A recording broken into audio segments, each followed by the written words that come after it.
اعوذ باللہ من الشیطان الرجیم بسم اللہ الرحمن الرحیم۔ محترم ناظرین، السلام علیکم ورحمۃ اللہ وبرکاتہ۔ ہم امید کرتے ہیں کہ آپ بخیر و عافیت ہوں گے۔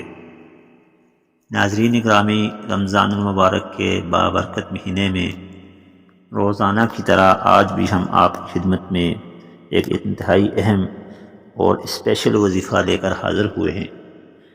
آپ سے درخواست ہے کہ وظیفے کو مکمل سنیے گا، انشاءاللہ فائدہ ہوگا۔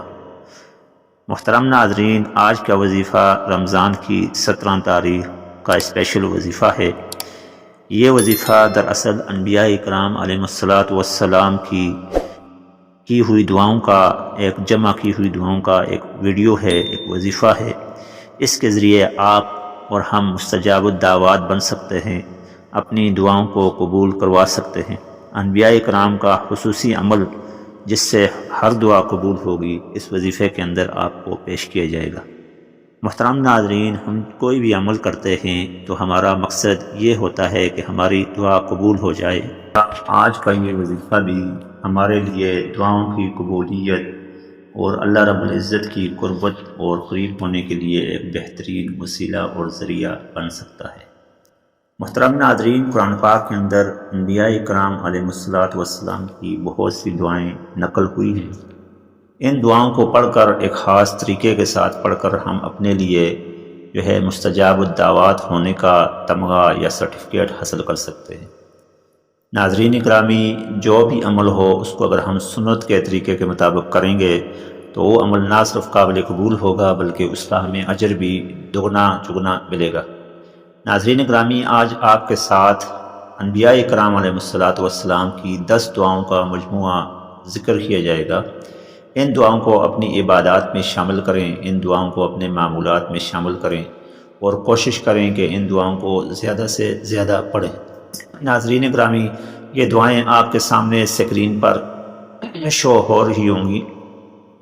ان دعاؤں کو آپ نے پڑھنا ہے، کم از کم روزانہ ایک تسبیح ان دعاؤں کی پڑھنی ہے۔ سب سے پہلی دعا جو قرآن پاک کے اندر سورہ البقرہ میں ذکر ہوئی، یہ دعائے مبارکہ ہے، ربنا آتنا فی الدنیا حسنہ وفی الآخرۃ حسنہ وقنا عذاب النار۔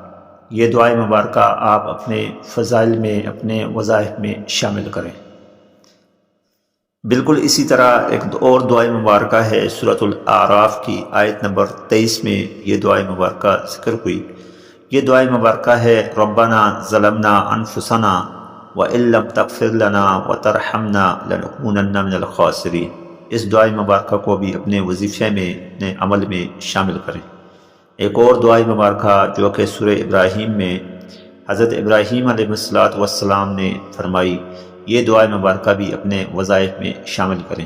یہ دعائے مبارکہ ہے، رب اجعلنی مقیم الصلاۃ ومن ذریتی ربنا وتقبل دعا۔ یہ پوری ایک دعا ہے۔ اگلے جو حصہ ہے اس دعا کا وہ اسی صورت میں، یعنی کہ اسی آیت میں ہے کہ ربنا اغفر لی ولوالدی وللمؤمنین یوم یقوم الحساب۔ یعنی حضرت ابراہیم علیہ الصلاۃ والسلام کی، ہمارے جو جد امجد ہیں، ان کی یہ دعائے مبارکہ ہے، ان کے زبان مبارک سے ادا کی ہوئی۔ اس کو اپنے وظائف میں، اپنے اعمال میں شامل کریں۔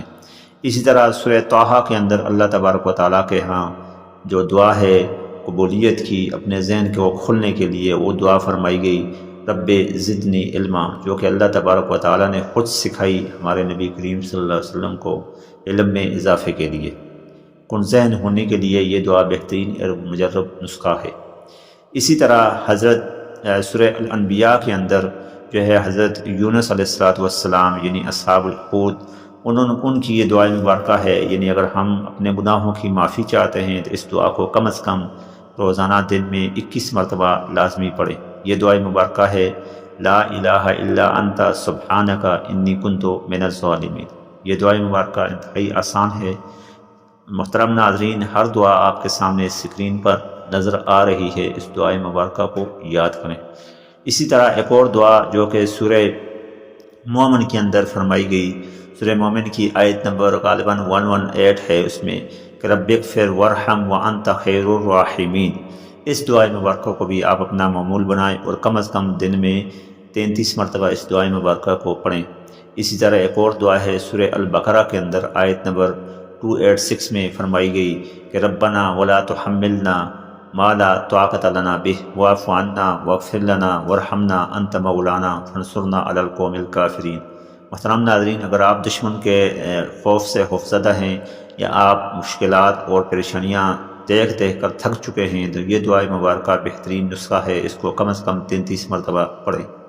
اسی طرح ایک اور دعا ہے سورہ الاعراف کے اندر ربنا افرغ علینا صبرا وتوفنا مسلمین، کہ اے اللہ پاک ہمیں صبر پر قائم دائم رہنے کی توفیق عطا فرما۔ یہ دعا بھی بہترین مجرب نسخہ ہے مشکل وقت سے نکلنے کے لیے۔ اسی طرح ساتھ ساتھ اللہ تبارک و تعالیٰ کے ہاں مشکلات میں کامیابی کے لیے، اللہ تبارک و تعالیٰ کے امتحانات میں کامیابی کے لیے یہ دعا بہترین نسخہ ہے کہ رب انی مسنی الضر وانت ارحم الراحمین۔ محترم ناظرین، یہ 10 دعائیں مبارکہ ہیں قرآن پاک کے اندر، اسی طرح اور بھی بہت سی دعائیں ذکر ہوئی ہیں، لیکن ان 10 دعاؤں کو اپنی عبادات، اپنی معمولات کا حصہ بنائیں، ان کو زیادہ سے زیادہ پڑھیں، اور کوئی بھی دعا ہے کوشش کریں اس کو دن میں ایک تسبیح اس کی لازمی پڑھیں، اول آخر درود شریف پڑھیں، اور ان دعاؤں کو پڑھ کے آپ جو دعا بھی مانگیں گے، جو خواہش بھی آپ مانگیں گے، وہ انشاءاللہ آپ کو قبول ہوگی، آپ مستجاب الدعوات بن جائیں گے، کیونکہ یہ انبیاء کرام علیہ السلام کی دعائیں ہیں، جامع معنی دعائیں ہیں۔ ان دعاؤں میں بہت زیادہ اسباب، بہت زیادہ فضیلتیں چھپی ہوئی ہیں۔ ان دعاؤں کو اپنا معمول بنائیں۔ دعا کرنے کے بعد ہمیں بھی دعاؤں میں یاد رکھیں۔ اللہ تبارک و تعالی ہم سب کا حامی و ناصر ہو۔ حاضر ہوں گے کل ایک نئی ویڈیو میں ایک نئے پیغام کے ساتھ۔ السلام علیکم ورحمۃ اللہ وبرکاتہ۔